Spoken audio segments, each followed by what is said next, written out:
सबसे बड़ी खबर हम आपको बता रहे हैं, छांगुर को लेकर एक और बड़ा खुलासा हुआ है। धर्मांतरण की साजिश का खुलासा है ये। विश्व हिंदू रक्षा परिषद ये खुलासा करने जा रहा है। लखनऊ में विश्व हिंदू रक्षा परिषद की प्रेस कॉन्फ्रेंस होनी है। प्रेस कॉन्फ्रेंस में पीड़िता भी मौजूद रहेंगी। छांगुर के जेल जाने के बाद ये कई पीड़िता सामने आई हैं जो बता रही हैं छांगुर के अत्याचार की कहानी।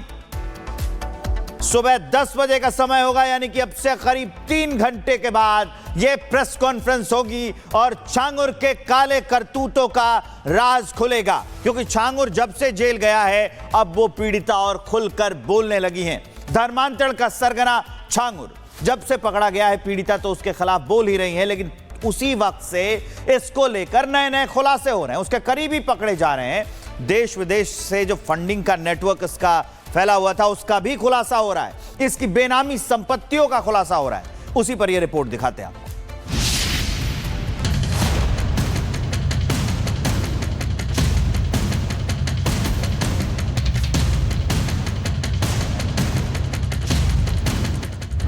छांगुर का महापाप, कहां तक फैला जाल।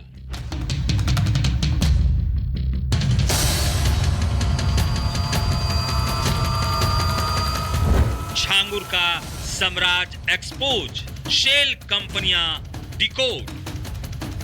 छांगुर धर्मांतरण का सरगना है जिसे लेकर हर रोज नए नए खुलासे हो रहे हैं। उसकी काली करतूतों से पर्दा उठ रहा है। छांगुर के धर्मांतरण गैंग ने कैसे हिंदू लड़कियों को अपने जाल में फांसा, कैसे उन्हें दरिंदगी का शिकार बनाया और कैसे उसने धर्मांतरण के जरिए अकूत संपत्ति बनाई। छांगुर पर जैसे जैसे खुलासे हो रहे हैं लोग हैरान हैं। जांच एजेंसियां भी सन्न हैं। हर रोज पड़ताल के दौरान जो दस्तावेज सामने आ रहे हैं उससे उसके महापाप के तार कहां तक जुड़े हैं अब तक जांच एजेंसियां पहुंच नहीं पाई है। अब छांगुर का पनामा कनेक्शन भी सामने आया है जिसके दस्तावेज रिपब्लिक नेटवर्क के पास मौजूद है। जांच एजेंसियों को मिले दस्तावेज के अनुसार छांगुर का राजदार नवीन ने पनामा में एक शेल कंपनी बनाई। $10,000 लगाकर कंपनी बनाई गई थी। शेल कंपनी में विदेशी नागरिक भी शामिल थे। शेल कंपनी के जरिए करोड़ों की मनी लॉन्ड्रिंग की गई। इस कंपनी का अध्यक्ष एरियल रिकॉर्ड पेडिला गार्डन था। एनाबेल लोरेना लेडरेस मोंगे कोसा अध्यक्ष था और सचिव ब्रेडा पाटियो डे टोरेसा था।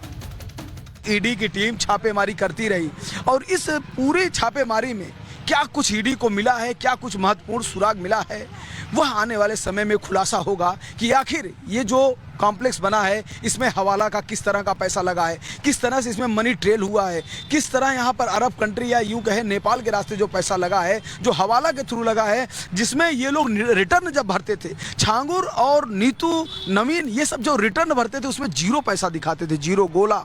लेकिन सोचिए कि करोड़ों का खेल हुआ है, करोड़ों का खेल हुआ है, लेकिन इनकम टैक्स जीरो। तो बहुत कुछ निकल के आने वाला है। यह जांच एजेंसी आने वाले समय में तय कर देंगी। वैसे ऑफशोर कंपनियों में दिखावे के लिए विदेशी नागरिकों के नाम होते हैं, लेकिन संचालन किसी और के हाथ में होता है। ये बात किसी से छिपी नहीं है। ईडी का दावा है कि शिपिंग कंपनी की तर्ज पर छांगुर ने शेल कंपनी बनाई थी। जांच में खुलासा हुआ है कि कंपनी का कर्ता धर्ता नवीन था, यानी कंपनी पर पूरा कंट्रोल नवीन रोहरा के पास था। ईडी को नवीन के ठिकानों से सर्च के दौरान दस्तावेज बरामद हुए। लॉक्स मैरिन सा नाम की कंपनी साल 2003 में पनामा में रजिस्टर्ड हुई, जिसका पता था 30वीं street, Balboa avenue, building number 39, Panama city, Panama republic. इस ग्रुप ने लोकल सिस्टम में अपना ठीक ठाक इन्फ्लुएंस बना लिया था और जो भी इनका विरोध करते अथवा इनके दबाव में नहीं आते थे उन पर मुकदमे आदि भी कायम करा करके उन्हें अपने इन्फ्लुएंस में ले लेते थे। विरोधियों को भी इसी प्रकार से दबाते थे। एसटीएफ की जांच में ये प्रकाश में आया कि इन्होंने, इस गैंग ने 40 से ज़्यादा अकाउंट में 100 करोड़ से ज़्यादा विदेशी फंडिंग प्राप्त की है और इस धन का इस्तेमाल धर्मांतरण में और लोकल प्रॉपर्टी के परचेज में किया गया है। कई लोगों ने इस ग्रुप के एक्टिविटीज़ में इनके विरुद्ध बयान भी दिया है। यूपी से लेकर पुणे तक छांगुर की करोड़ों की संपत्तियों का अब तक खुलासा हो चुका है। अब तक की जांच से साफ है कि धर्मांतरण के धंधे में छांगुर ने करोड़ों की नामी बेनामी संपत्ति बनाई। छांगुर के कई ऐसी संपत्तियों के सबूत मिले हैं जिसकी जांच इनकम टैक्स, फेमा और ईडी के अधिकारी मिलकर कर रहे हैं। ऐसे में साफ है कि छांगुर का पूरा नेटवर्क जल्द ही मिट्टी में मिला दिया जाएगा। Bureau report, Republic Bharat. सबसे बड़ी खबर हम आपको बता रहे हैं, छांगुर को लेकर एक और बड़ा खुलासा हुआ है। धर्मांतरण की साजिश का खुलासा है। ये विश्व हिंदू रक्षा परिषद ये खुलासा करने जा रहा है। लखनऊ में विश्व हिंदू रक्षा परिषद की प्रेस कॉन्फ्रेंस होनी है। प्रेस कॉन्फ्रेंस में पीड़िता भी मौजूद रहेंगी। छांगुर के जेल जाने के बाद ये कई पीड़िता सामने आई हैं जो बता रही हैं छांगुर के अत्याचार की कहानी। सुबह 10 बजे का समय होगा, यानी कि अब से करीब 3 घंटे के बाद यह प्रेस कॉन्फ्रेंस होगी और छांगुर के काले करतूतों का राज खुलेगा। क्योंकि छांगुर जब से जेल गया है अब वो पीड़िता और खुलकर बोलने लगी हैं। धर्मांतरण का सरगना छांगुर जब से पकड़ा गया है, पीड़िता तो उसके खिलाफ बोल ही रही है, लेकिन उसी वक्त से इसको लेकर नए नए खुलासे हो रहे हैं। उसके करीबी पकड़े जा रहे हैं। देश विदेश से जो फंडिंग का नेटवर्क इसका फैला हुआ था उसका भी खुलासा हो रहा है। इसकी बेनामी संपत्तियों का खुलासा हो रहा है। उसी पर यह रिपोर्ट दिखाते हैं आपको।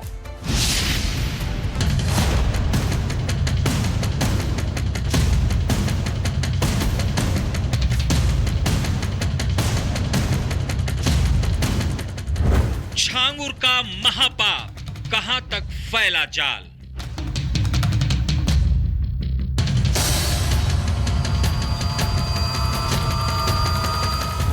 छांगुर का साम्राज्य एक्सपोज, शेल कंपनियां डिकोड।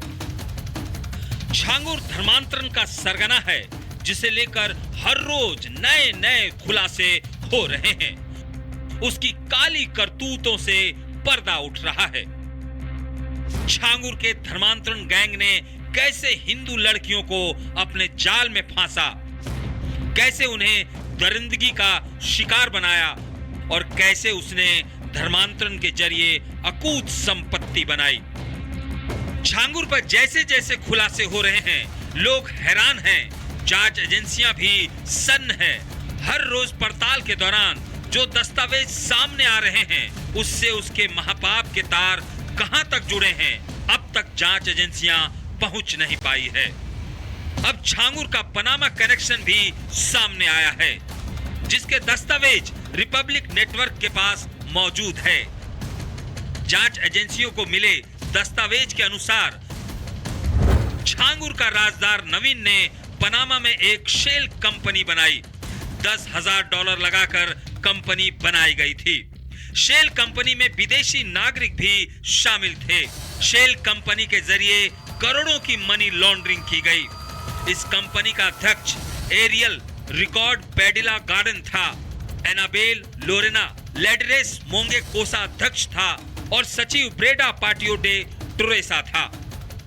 ईडी की टीम छापेमारी करती रही और इस पूरे छापेमारी में क्या कुछ ईडी को मिला है, क्या कुछ महत्वपूर्ण सुराग मिला है, वह आने वाले समय में खुलासा होगा कि आखिर ये जो कॉम्प्लेक्स बना है इसमें हवाला का किस तरह का पैसा लगा है, किस तरह से इसमें मनी ट्रेल हुआ है, किस तरह यहाँ पर अरब कंट्री या यूं कहे नेपाल के रास्ते जो पैसा लगा है, जो हवाला के थ्रू लगा है, जिसमें ये लोग रिटर्न जब भरते थे, छांगुर और नीतू नवीन ये सब जो रिटर्न भरते थे उसमें 0 पैसा दिखाते थे, 0 गोला। लेकिन सोचिए कि करोड़ों का खेल हुआ है, करोड़ों का खेल हुआ है, लेकिन इनकम टैक्स 0। तो बहुत कुछ निकल के आने वाला है। यह जांच एजेंसी आने वाले समय में तय कर देंगी। वैसे ऑफशोर कंपनियों में दिखावे के लिए विदेशी नागरिकों के नाम होते हैं, लेकिन संचालन किसी और के हाथ में होता है। ये बात किसी से छिपी नहीं है। ईडी का दावा है कि शिपिंग कंपनी की तर्ज पर छांगुर ने शेल कंपनी बनाई थी। जांच में खुलासा हुआ है कि कंपनी का कर्ता धर्ता नवीन था, यानी कंपनी पर पूरा कंट्रोल नवीन रोहरा के पास था। ईडी को नवीन के ठिकानों से सर्च के दौरान दस्तावेज बरामद हुए। लॉक्स मैरिन सा नाम की कंपनी साल 2003 में पनामा में रजिस्टर्ड हुई, जिसका पता था 3वीं street, Balboa avenue, building number 39, Panama city, Panama republic. इस ग्रुप ने लोकल सिस्टम में अपना ठीक ठाक इन्फ्लुएंस बना लिया था और जो भी इनका विरोध करते अथवा इनके दबाव में नहीं आते थे उन पर मुकदमे आदि भी कायम करा करके उन्हें अपने इन्फ्लुएंस में ले लेते थे। विरोधियों को भी इसी प्रकार से दबाते थे। एसटीएफ की जांच में ये प्रकाश में आया कि इन्होंने, इस गैंग ने 40 से ज़्यादा अकाउंट में 100 करोड़ से ज़्यादा विदेशी फंडिंग प्राप्त की है और इस धन का इस्तेमाल धर्मांतरण में और लोकल प्रॉपर्टी के परचेज में किया गया है। इस कई लोगों ने इस ग्रुप के एक्टिविटीज़ के में इनके विरुद्ध बयान भी दिया है। यूपी से लेकर पुणे तक झांगुर की करोड़ों की संपत्तियों का अब तक खुलासा हो चुका है।